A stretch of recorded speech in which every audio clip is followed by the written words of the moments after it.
Hey, everybody. Y'all, this is so much fun because y'all don't know, but I have a sister from another mister who is from Tallulah, Louisiana. You guys know Tammi Arender. You've been in Nashville for a while. Off and on for 20 years, yes. But what y'all don't know is that Tammi and I both went to ULM, University of Louisiana Monroe. It was Northeast when we went there. Right, go Indians. Now they're the Warhawks. Now they're the Warhawks, yeah. But no, we became best friends, clicked almost immediately while we were going to school, and realized that we had a lot of the same dreams, and really pursued very similar careers.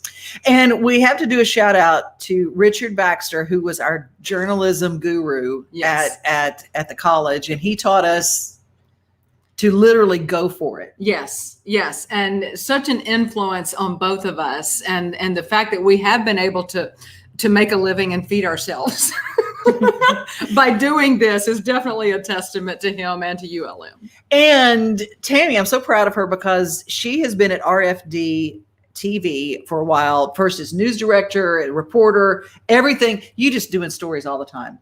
I love RFD. If you're not familiar with it, yes, RFD stands for Rural Free Delivery, if you remember that from Mayberry RFD, because our owner is a farmer from Nebraska, and he realized that there was nothing on TV for farmers and ranchers. And so he was like, I'm going to make a network where we lift up the farmers and ranchers. They can get the information they need.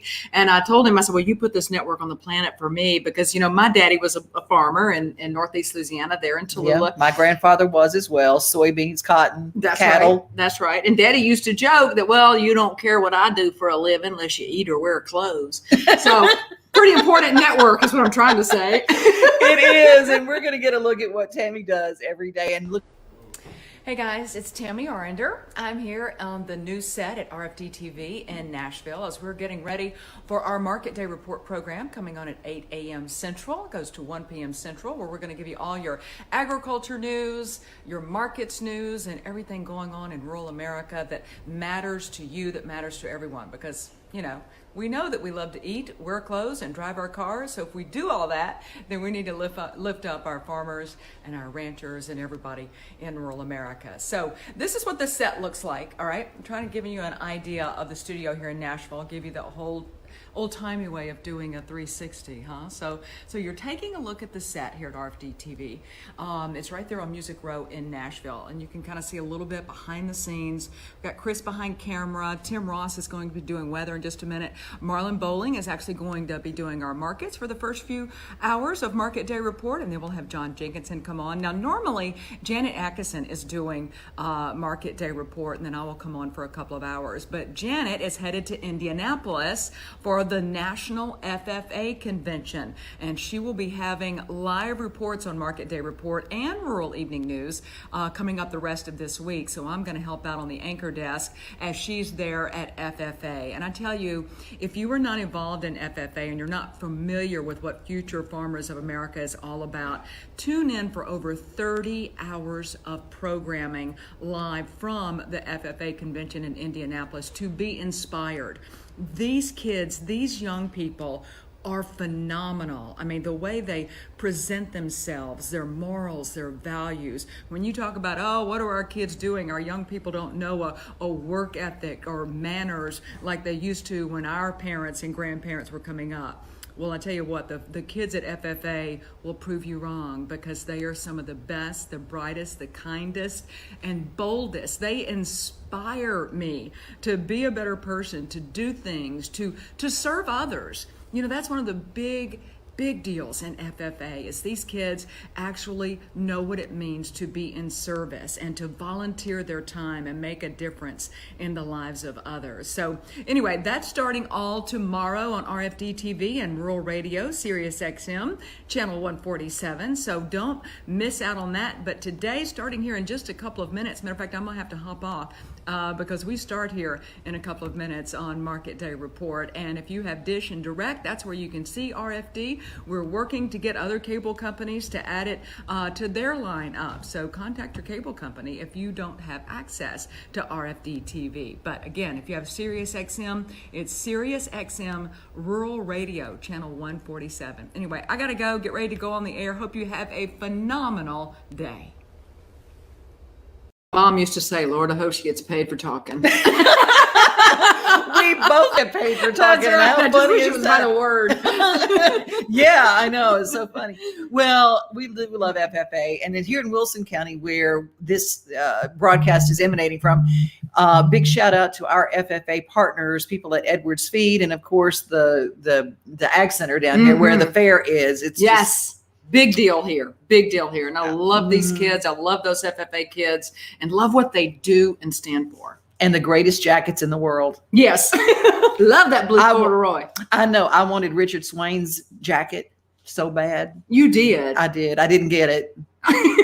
Somebody else got his jacket. Oh no. Like getting the ring, the big senior ring. Hey, but you're in Wilson County today because you're doing a story for Dairy Month. June is Dairy Month, everybody. June is Dairy Month, and I have heard so much about Shop Springs Creamery and dairy that I said, you know what? I'm putting my own self on assignment. I'm headed to Lebanon to do Shop Springs Creamery and get some of their ice cream. Oh, it is the best. If y'all don't know it, it is like rubbing your face good. It's just like, just get it. But it's the only drive-through where you can get ice cream and meat and eggs because it's a farm to you get fork. breakfast, lunch, and dessert all in the same drive-through. You gotta love that. I You love do. that. And if you don't know about it, it is worth a come by to Lebanon to come and see it. But you also have a passion project. If people don't know about Taste of Tallulah. I grew up a tomboy. I did not grow up at my mother's feet or my grandmother's feet in the kitchen, but I have to tell you, about 20 years ago, I became obsessed with baking. Now, of course, we're Louisiana girls, so we came out of the womb knowing how to cook. It just kind of lay dormant in me for a while. And because I was always outside, I was on the horse, I was on the Harley, I didn't have time to be in the kitchen. Now, I never missed a meal. I was always in. I was there when dinner When was the bell served. rang. When the bell rang, we were in. But I wasn't always in the kitchen making it. But something clicked in me about 20 years ago, and I decided to more or less teach myself how to bake. I had inherited some of my grandmother's cookbooks, and I made some homemade yeast rolls, like the kind you knead by hand. And the kind you stick right on your butt. and you don't care. You do not care. Right. I don't care if I'm the size of a small school bus. It's that kind of good. Okay. I mean, it is that kind of good. And not only could I follow a recipe, but then I found out I could tweak a recipe and had a really mean sweet tooth. So Taste of Tallulah was born. Now, Tallulah is not known for its food, but it's my hometown. So it was kind of my little homage to where I grew up and kind of became a foodie. And it's where we always went for school trips because there's a little place called Delta Village in Tallulah. If you're from that area, you know that song. Delta Village no longer exists, but you didn't go to Disney World with your family. If you lived in that area, you went to Delta Village, and sad that it's no longer there. But yeah, that was part of our childhood. And so Taste of Tallulah is my little online bakery where I get to, I tell everybody that on the weekends I'm baking and making stuff, and it's keeping me from shooting people.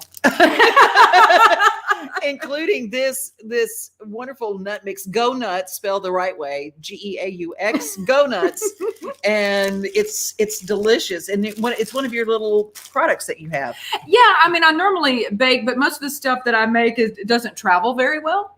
It's perishable, it's ooey gooey, which is wonderful to taste, but it doesn't like to sit out in the car very long. And when I knew I was coming to Lebanon today and coming to visit you, I thought, what can I take Devin that's going to last and still be as good when she takes it out of the bag? Anyway, that's my little Go Nuts mixture. It's a neat little addictive snack.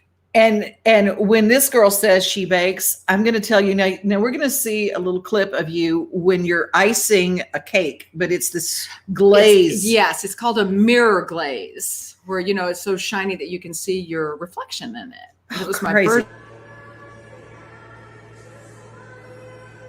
worship music going on in the background. I know this must have been on a Sunday. Yeah, that's right. I was getting ready for church. I'm an early riser, so lots of times I'm actually cooking and baking before I ever go to work or church. And I had seen all these pictures and videos of a mirror glaze, and I said, I'm going to try that.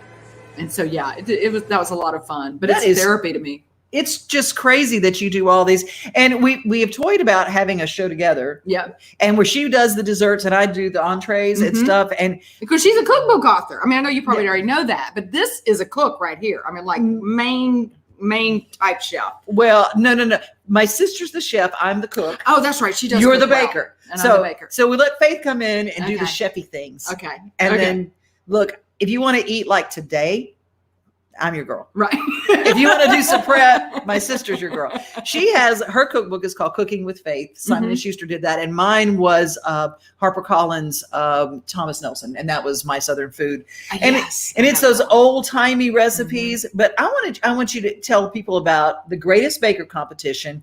It is to help No Kid Hungry, which is just a fantastic organization. You know, it really has my heart because, again, since I do love food and I've never known hunger, that it just breaks my heart to know that children out there can go to bed hungry. I just can't stand that. So when I was approached about being in the Greatest Baker competition, and I realized that it benefited No Kid Hungry, I said, count me in. I'm going to do it. Now, what's been amazing about this is Sam Powell, horse trainer, you did a story on. I love me some Sam Powell. Several years ago when I was working with police horses at Ellington, Tammy came out to do a story on some riding. I did Tennessee Crossroads. I still do Tennessee Crossroads, and that is one of my favorite all-time stories, by the way, Sam, because I love horses. I mean, they are my spirit animal. And I just absolutely had a ball doing that story with you guys and learning about what you do. So thanks for reaching out. Yeah. So back to Greatest Baker. Okay. I really said, you know what, is this going to be legit? I want to make sure that it is. And once it benefited No Kid Hungry, they had me, but I thought, well, it's an online competition. So how are they going to know? I mean, my food could taste like sawdust and gravel and still may look pretty in a picture. But I thought, you know what, the people who know me and have tasted my food and tried my food and the other competitions I've been in, I thought, you know what, I know my food tastes good. Yep. It's not only pretty. So we're at the point, and I am just completely humbled and overwhelmed by this fact that because it's actually an international competition. It's not just throughout the U.S. And I've now made the top 5. The top 5 in the world. GreatestBaker.com is to get information about this, but you can only vote through Facebook. Yeah, that is the drawback. You do have to have a Facebook account, but if you link, and I am at my friend limit on my personal page, and I'm so sorry about that, but Facebook has forced me to make a personality page. Somebody says I have a personality. So on the personality page, if you like that, and then on my profile there, you can find a little voting link. So I would be so appreciative if you did do that. But you know what? Here's the deal. And I've been very honest about this. Even if you don't vote for me, if you go to Greatest Baker and there's somebody else you like better, somebody's food you like better, vote. Just go look at all the amazing food and bakers that are out there. Voting for free once a day absolutely is what you need to do. The way it benefits No Kid Hungry, and I'll let people know this up front, if you did want to purchase votes, like I can't buy my votes, which that was the other thing that made it legit to me. Yeah. Because who's to say what baker had a bunch of money? She could just buy her votes. Yeah. You cannot buy votes for yourself. You can buy votes for whomever you choose, and that's what benefits No Kid Hungry. Very, very cool. Now this is when she says she bakes, this is an example of it's unbelievable. And yes, she does all the decor and everything. Let's talk about this floating strawberry business here. Oh, let me tell you, I when I do all my little social media trolling to find all the fascinating, food pictures that are out there, I had become obsessed with the floating food. So one Saturday, a couple of weeks ago, I thought, all right, I'm about to have some levitating fruit if it kills me.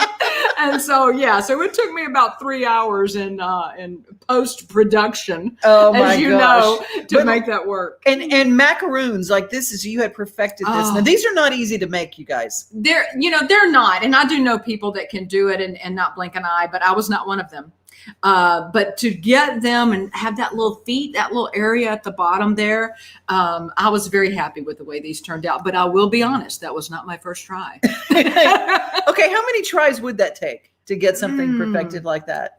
Okay, look, I'm an open book. I don't ever try and candy coat anything. I always say I'm too far from the womb and too close to the tomb to candy coat anything. So here it is. That was probably my 16th to get. Now I've made them before. They taste good, but they weren't picture perfect. So this is a little encouragement. If cooking or baking or food prep is your passion and it doesn't work the first time, don't give up. Just keep trying. You might be number 5 on the list of the greatest baker. So, okay, let's take a look. This is, it's Peach Festival time in Ruston. It is. And a lot of people don't realize that in Northeast Louisiana and in Lincoln Parish, they are known for the sweetest peaches on the planet. Now, not Georgia. Jinx, hold me a Coke. Okay. So I wanted to make, now again, I had to get it at the farmer's market here in Tennessee, which is fine. And they're great peaches, but to pay homage to the Peach Festival in Ruston this weekend, I thought I'm going to make some skillet cobbler. And I wanted to work with my little dark backgrounds. Again, realize that this competition, the greatest baker, at this point is really about how good of food pictures do you take? Yeah. So, and I'm not a great photographer. So I thought I've got to up my food. I hate to use the word food porn, but anyway, I shouldn't use that, but you know what I'm saying? So I thought I'm going to work on my dark and moody backgrounds. Hey, this is beautiful. This is beautiful. Though. Thank you. And what Tammi is known for, and what people will ask her if she will make for their offices or whatever, birthdays, wedding showers, theme cookies. Yes, and this is something I fell into. That's what's so crazy, because I'm not an artist. Because everybody's like, oh my gosh, I bet you paint and you do all that. No, can't draw a stick man. But on the cookies, with the decorated sugar cookies, I have learned how to do art with royal icing. And I basically just take a look on Pinterest, or you send me a picture of, mainly, especially like baby showers and birthdays and things. People will send me pictures of what they want their cookies to look like. And I'm a copycatter. I guess that's what I really am. See, that's okay, because that's what you do, and you learn, and you make your mistakes. Whatever it is you want to do, go ahead and make the mistakes, because every mistake gets you closer to a completed good project.